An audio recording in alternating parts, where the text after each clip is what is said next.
तो फाइनली जो है आप सभी की डेट शीट यहाँ पे रिलीज हो चुकी है। सो चाहे क्लास 10th हो चाहे क्लास 12th हो, तो आपकी डेट शीट यहाँ पे रिलीज हो गई है और सभी बच्चों में जो है डर का माहौल है। तो यार डर का माहौल जो है वैसे होना तो नहीं चाहिए। अगर आपने तैयारी अपनी सही से रखी हुई है तो अब आपको बल्कि एक रिलीफ मिल गया होगा, एक डायरेक्शन मिल गई होगी कि हाँ मेरा एग्जाम ये वाला इस दिन पर है। तो इस चीज को पॉजिटिव वे में लेकर चलो, हल्ला गुल्ला मत मचाओ, हाय डेट शीट आ गई, हाय डेट शीट आ गई, हाय डेट शीट आ गई।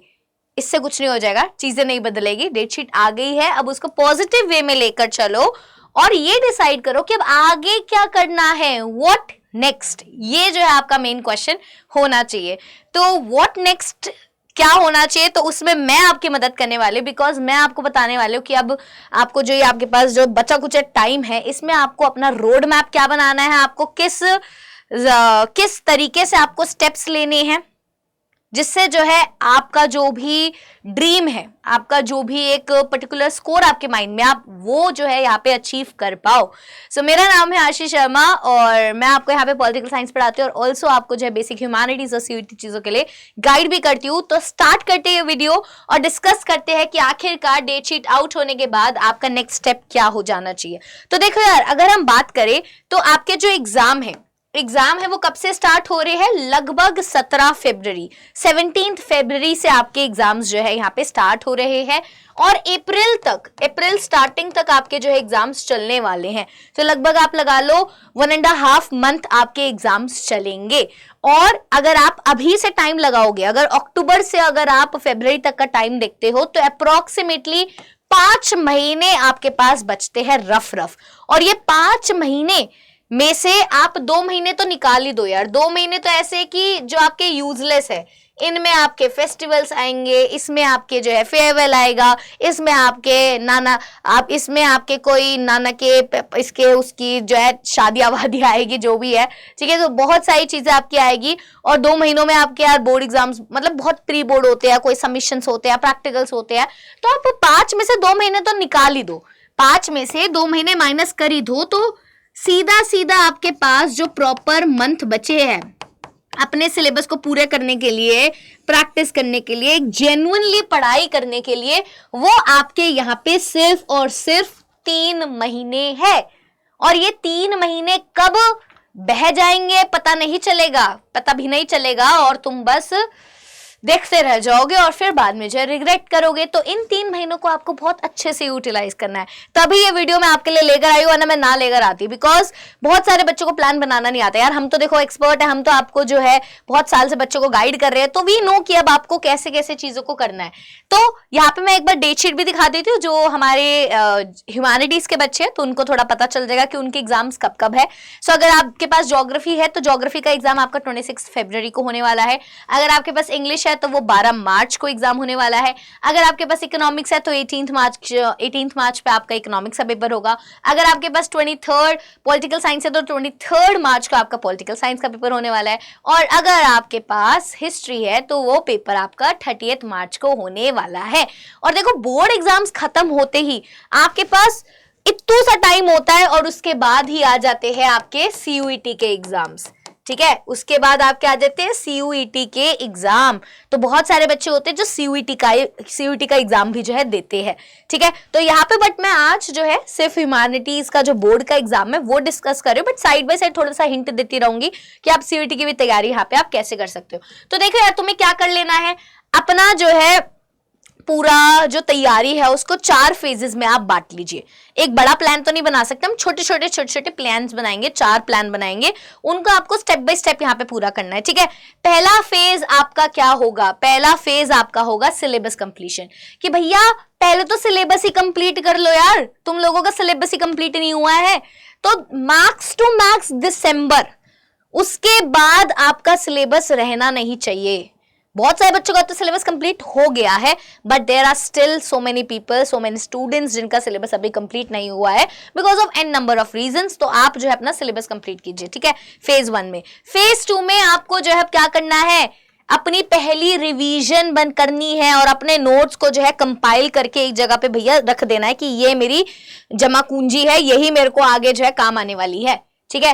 फेज 3 में आपको practice practice practice and mock test, अभी मैं इन फेजेस को डिटेल में भी समझाऊंगी। और फेज 4 में आपको होने वाला है final final final quick revision, ठीक है। तो इन फेजेस को थोड़ा सा डिटेल में और समझते हैं कि मैम पहले फेज में किस तरीके से हम सिलेबस को कंप्लीट करें, ठीक है। तो पहला फेज आपका अक्टूबर से लेकर आप दिसंबर तक मान लीजिए कि मतलब लगभग मैं आपको यहाँ पे 2 से 3 महीने दे रही हूँ। मेरे हिसाब से यहाँ पे आपको सिर्फ 2 मंथ्स लेने हैं और आप यार 2 मंथ्स में अपना सिलेबस कंप्लीट कीजिए। जितना भी आपका सिलेबस बचा है प्लीज कंप्लीट कर लीजिए, वरना बाद में क्या होगा, आपके प्री बोर्ड आ जाएंगे, आपके प्रैक्टिकल्स आ जाएंगे, आपके और भी बहुत से एन नंबर ऑफ चीजें आ जाएंगी, जिसकी वजह से फिर आपको सेल्फ स्टडी करने का टाइम नहीं मिल पाएगा, फिर आपके पास सिलेबस कंप्लीट करने का टाइम नहीं मिल पाएगा। तब तो बस आपके पास ये टाइम रहेगा कि अब जो कर लिया उसको ही रिवाइज करना है, बार बार प्रैक्टिस करनी है, रिवाइज करनी है, प्रैक्टिस करनी है। सो 2 मंथ्स में आप सिलेबस कंप्लीट कीजिए, प्लस यहाँ पे नोट्स भी बना लीजिए बच्चे, नोट्स भी बना लीजिए। अगर आपको डिटेल्ड नोट्स बनाने हैं तो this is the right time detailed notes बनाने का, अदरवाइज बाद में आप डिटेल्ड नोट्स नहीं बना पाओगे। सो डिटेल्ड नोट्स बनाइए, बिकॉज ये आपके सीयूईटी में भी आपको काम आएंगे और एज वेल आपके जो ये बोर्ड एग्जाम्स है उसमें भी आपको काम आने वाले हैं, ठीक है। तो 2 मंथ्स में आपको अपने सब्जेक्ट्स भी बांट लेने हैं कि मैम हमारे पास कितने सब्जेक्ट है। मोस्टली बच्चों के पास 5 सब्जेक्ट तो होंगे ही होंगे, है ना। एक इंग्लिश होगा, एक जो है लेट्स से आपके पास पॉलिटिकल साइंस होगा, एक ज्योग्राफी होगा, एक हिस्ट्री होगा, और हो सकता है कि इकोनॉमिक्स हो, है ना। 5 सब्जेक्ट हो सकता है। अगर 4 है तो भी बढ़िया है, तो एक सब्जेक्ट आपको कम पढ़ना पड़ेगा, तो 4 जो आप आराम से मैनेज कर सकते हो। इंग्लिश ऐसी चीज है जिसके लिए आप रोज आधे से 1 घंटा, जब आपको लग रहा है आप थक गए हो, आप कुछ नहीं कर सकते हो, तो यार आप इंग्लिश जो है पढ़ लो, बिकॉज उसमें आपकी इतनी मेहनत नहीं लगेगी और आपका जो है इंग्लिश का स्कोर भी बहुत ज्यादा इंपॉर्टेंट होता है, ठीक है। फिर जब आपको लगता है कि इन तीनों में से आपका जो सबसे स्ट्रॉन्ग सब्जेक्ट है तो उसको जो है आप थोड़ा कम टाइम दो, जो सबसे वीक वाला सब्जेक्ट है उसको अभी आप ज्यादा टाइम दो, बिकॉज वीक वाला सब्जेक्ट अगर आपने अभी नहीं उठाया तो आप आगे जाके कभी नहीं उठा पाओगे। वीक वाले सब्जेक्ट को अभी पकड़कर पहले ही महीने में रफा तवा कर दो, क्योंकि आगे जो है वीक सब्जेक्ट वीक ही रह जाएगा, वो कभी स्ट्रॉन्ग नहीं बन पाएगा। स्ट्रॉन्ग तो ऑलरेडी स्ट्रॉन्ग है ना। बच्चा क्या करता है, जो आता होता है बस वही पढ़ता रहता है, जो नहीं आता उससे भागता रहता है। आपको भागना नहीं है, you have to face your fears, ठीक है, फेस करो, ठीक है। लाइफ में बहुत सारी प्रॉब्लम्स आएंगी आगे जाके, अगर अभी फेस करना नहीं सीखोगे तो आगे कैसे फेस करोगे। तो अभी जो है अपने सबसे पहले वीक पॉइंट के ऊपर काम करेंगे और लास्ट में अभी आपको अपने स्ट्रॉन्ग पॉइंट के ऊपर काम करना है। तो फेज 1 में आपको ये डिस्कस करना है। फेज 2 में आपको क्या करना है, अपनी पहली रिवीजन, क्योंकि फेज 2 में आपका जो है बच्चे प्री बोर्ड भी आएगा, है ना। तो प्री बोर्ड आएगा तो प्री बोर्ड को ऐसे देना जैसे आपका ये बोर्ड एग्जाम्स ही है। इसको एक्चुअल में बोर्ड एग्जाम्स जो है ट्रीट करके आपको ये एग्जाम देना है। एक्चुअल में आपको इसको क्या समझना है, एक्चुअल में आपको इसको बोर्ड एग्जाम समझना है, ठीक है। ऐसे ही देना, ऐसी ही तैयारी करके जाना कि यार मैं बोर्ड एग्जाम ही है, मेरे को इसमें अगर मैंने अच्छा परफॉर्म कर दिया तो मैं बोर्ड एग्जाम में भी अच्छा परफॉर्म करूंगा। तो आपकी पहली रिवीजन इसी के जरिए हो जाएगी। तो पहली रिवीजन कीजिए और अपने सारे नोट्स कंप्लीट हो जाने चाहिए आपके, क्योंकि उसके बाद फिर आप नोट्स बनाने बैठोगे तो आपके पास टाइम नहीं मिलेगा। उसके बाद अगर आप नोट्स बनाने की सोचोगे तो भैया आपके पास टाइम नहीं मिलेगा, उसके बाद कोई नोट बनाने का टाइम नहीं है। तो जितनी भी चीजें हैं, रिवीजन, पहले रिवीजन और नोट्स का कंपाइलेशन, वो आपका जनवरी तक खत्म हो जाना चाहिए, क्योंकि उसके बाद बनता है प्रेशर। क्योंकि बच्चे जैसे ही फरवरी आ जाता है तो आप देख लो ना, 17 से तो आपका पेपर स्टार्ट है। तो आप क्या करोगे, आप 1 फेब से कुछ नहीं कर सकते। 1 फेब के बाद आप कुछ एक्स्ट्रा नहीं कर सकते हो, सिर्फ और सिर्फ प्रैक्टिस, रिवीजन, मॉक टेस्ट, यही कर सकते हो। तो मैं ये बोलूंगी कि बच्चे 15 जनवरी मैक्स टू मैक्स 15 जनवरी तक पहली रिवीजन आपकी कंप्लीट हो जानी चाहिए, ठीक है। 15 जनवरी तक सब कुछ खत्म करके डाल दो। और इसी बीच में अगर आपका मन करता है तो आप 1 to 15 जनवरी 1-2 मॉक टेस्ट लगा सकते हो। बेसिकली आप प्री बोर्ड देने जाते हो ना, तो वो एक तरीके का आपका मॉक टेस्ट ही हो जाता है, आपको एक पूरी रियल फील आ जाती है। वहीं पर अगर हम चलते हैं अपने फेज नंबर 3 पर, so that is practice and mock test. अब अगर आप देखोगे जनवरी 15 से लेकर आपका अर्ली फरवरी, है ना, 15 फेब तक, तो यार यहाँ पे आपको क्या करना है, ज्यादा से ज्यादा प्रैक्टिस करनी है।